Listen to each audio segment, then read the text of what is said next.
Vamos aqui então, em Gálatas capítulo 5, nós vamos fazer uma leitura a partir do versículo 19, que diz assim: Ora, as obras da carne são conhecidas e são prostituição, impureza, lascívia, idolatria, feitiçaria, inimizades, porfias, ciúmes, iras, discórdias, dissensões e facções. Aí diz mais: invejas, bebedices, glutonarias e coisas semelhantes a estas, a respeito das quais eu vos declaro, como já outrora vos preveni, que não herdarão o reino de Deus os que tais coisas praticam. Amém? Você sabe por que o nosso Deus traz tudo isso à luz do nosso entendimento? Para que a gente venha se desviar de tudo aquilo que alimenta a nossa carne. Entendeu? Então nós vamos aprender hoje, e o Espírito Santo vai nos revelar, vai nos mostrar exatamente o que nós precisamos fazer para nos aproximarmos mais do Senhor, para verdadeiramente, quando nós dissermos, eu sirvo ao Deus de Isaac e de Jacó, eu sirvo ao Deus Todo-Poderoso, eu sou cristão, eu sou seguidor de Jesus Cristo, eu sou imitador de Jesus Cristo. Amém, querido? Para que a gente possa verdadeiramente nos identificar diante das pessoas da forma correta, da qual a nossa fé está fundamentada. Amém? Veja bem, essa carta que Paulo escreveu aos Gálatas, ela ataca a doutrina falsa que alguns cristãos judeus estavam ensinando, pelo qual tentavam obrigar a cristãos a obedecer à lei de Deus que havia dado aos israelitas no Velho Testamento. Ele demonstra efetivamente que a nossa justificação é pela fé em Jesus, não pelas obras da lei de Moisés. Amém? Romanos capítulo de número 7, que o Senhor tem mais a ministrar aqui. Olha só. Romanos 7, no versículo 5 diz: porque quando vivíamos segundo a carne, as paixões pecaminosas postas em realce pela lei operavam em nossos membros a fim de frutificarem para a morte. Agora, porém, libertados da lei, estamos mortos para aquilo que estávamos sujeitos, de modo que sirvamos em novidade espírito e não na caducidade da letra. Amém? Então agora nós estamos o que? Fundamentados em Cristo. E o que é que Cristo trouxe para mim e para você? A graça. O que é a graça? A graça é o favor imerecido. Eu não mereço, mas eu recebi do meu Senhor. Amém? Então o Senhor vai nos ensinando aqui como conservar, como viver dentro desta graça. Amém? De forma plena a conhecer a Deus. Aí diz, porque quando nós vivíamos segundo a carne, nós agora, a partir do momento que você diz que é de Deus, que é um cristão, que segue a Jesus Cristo, você não pode mais viver pela carne. Você pode até habitar nela, mas você não pode deixar ela te governar. Amém? Por quê? Porque a carne, quando nós partirmos dessa terra, essa carne veio do pó e do pó ela retorna. Entendeu? E quando nós estivermos com o nosso Pai Celestial, que iremos viver na Nova Jerusalém, nós então iremos viver aonde?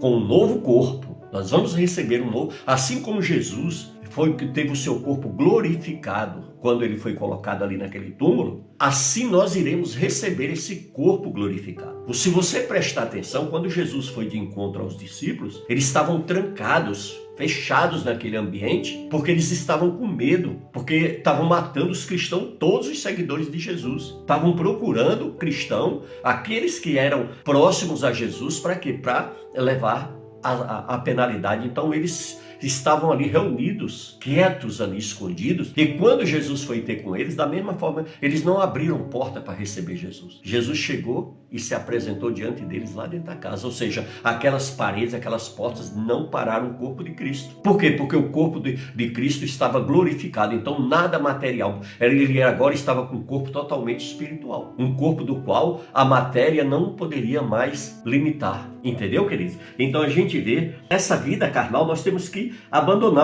As paixões pecaminosas postas em realce pela lei operavam em nossos membros a fim de frutificarem para a morte. Ou seja, essas pessoas viviam, vocês lembram bem, Jesus chamou eles de hipócritas, né? Por quê? Porque eles pregavam a lei, mas viviam uma vida pecaminosa. Quando eles foram apedrejar aquela mulher, Jesus falou, aquele que não tiver pecado, atira a primeira pedra. O que é que eles fizeram? Nenhum teve coragem de jogar pedra. Por quê? Porque todos tinham dívida, todos tinham pecados e que necessitavam de Cristo, esperavam o sacrifício do Senhor para ser justificado aqueles pecados que eles jamais conseguiriam se livrar dele. Entendeu, querido? Então a gente vê aqui Paulo está exatamente isso, chamando a atenção dos romanos lá, que viviam presos, agarrados a uma lei, que eles não queriam abrir mão. A gente tem que pensar muito, querido, em relação às religiões, às denominações. A gente tem que ter muito cuidado. A gente não pode colocar o coração nessas coisas, tá certo? Tem muita gente, amados, que às vezes se agarra a uma religião. Olha, e qualquer pessoa que tenta mostrar que aquilo não está certo, que daquela forma que ele está fazendo está errado, a pessoa já isola muito, já não quer mais conversa com ela, já chama ela de herética e não entende que a gente precisa estar no que a Bíblia diz e não no que a religião diz. Amém? Se aquela religião ou aquela denominação estiver na palavra, Deus estará lá. Mas se ela não tiver, Deus não vai estar. Por quê? Porque o compromisso de Deus é com a sua palavra e não com o homem. Amém? O homem é que tem que o quê? Que se alinhar a palavra de Deus, porque Deus está na sua palavra. E ele diz que ele não muda. Amém? Ele diz na palavra dele, eu não mudo. Então nós precisamos ter essa certeza. Tá certo? Então Paulo estava ali tratando com os romanos exatamente sobre isso. Entendeu? Porque os romanos se diziam que eram judeus, mas os seus comportamentos eram de quê? Era de pessoas mundanas, pessoas que viviam no pecado, pessoas que viviam falhando, pecando o tempo todo, ou viviam roubando os moradores de Roma com seus impostos absurdos, cobrando o que não deveriam, viviam, sabe o que, em prostituição. A gente vê mesmo que Paulo, quando ele escreve a igreja de Corinto, era uma igreja, amados, que as pessoas estavam vindo gente de todo tipo para dentro da igreja. E o que acontece? E essas pessoas não se posicionavam, sabe o quê? Em dizer, não, peraí, eu preciso mudar, eu preciso deixar essa palavra entrar em mim. Essa palavra precisa fazer vida, porque, amados, a palavra só entra no nosso coração e só entra na nossa mente quando a gente coloca em prática. Não adianta a pessoa dizer, porque eu conheço a Bíblia, tal, mas você está conhecendo a Bíblia, você está lutando para colocá-la todo dia em prática na tua vida? Não vou dizer que a pessoa é um cristão, por mais dedicado que ele seja, por mais entregue que ele seja, você entendeu? Ele não é 100% santo, não.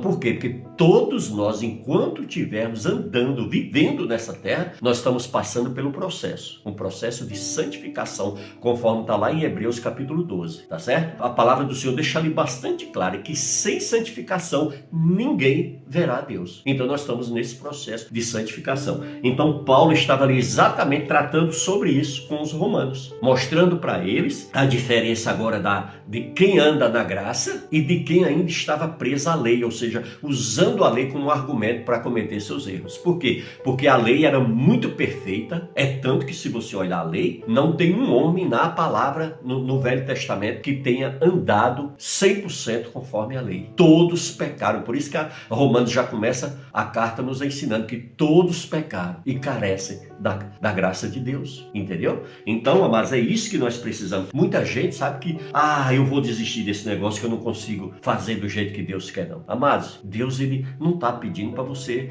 fazer aquilo que você não pode. Deus jamais, ele diz que jamais vai te dar uma prova que você não venha suportar. Então Deus jamais vai te colocar numa posição e vai te cobrar algo que você não possa dar a ele, entendeu? Mas eu não consigo ser assim, mas ninguém consegue ser igual à palavra. Nós estamos todos os dias lutando para colocar essa palavra em prática na nossa vida. Desde a hora que nós acordamos, a hora que vamos dormir. Nós estamos o tempo todo lutando lá no trabalho, quando se junta aquele povo, pecaminoso, com aquelas piadas indecentes, com seus apelidos nojentos, com suas conversas imundas.